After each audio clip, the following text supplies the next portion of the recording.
тя вечер мисля, че някои приятел е загинал заедно с останалите бунтовници. Това подценяващи старият народ, както винаги. Но ние не сме толкова лесни за убиване, колкото им се ще на имперските военачалници. Смейл? Разказвай, О, Трис Меригол.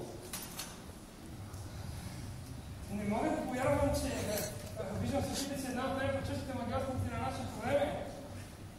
Ако приказките за вашите чародейски способности са верни, то смея да твърдя, че красотата ви е нека дамата не спи с празни часа. Пестила скрепа свети човече. Събрахме се, за да намерим Гералт.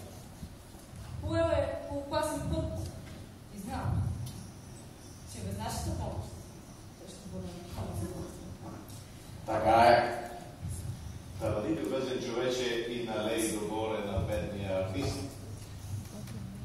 за да чуеш продължението на нашата история от миналото лято, когато Пещер и неговата любима се изправиха срещу заплетени интриги и зловещи чудовища.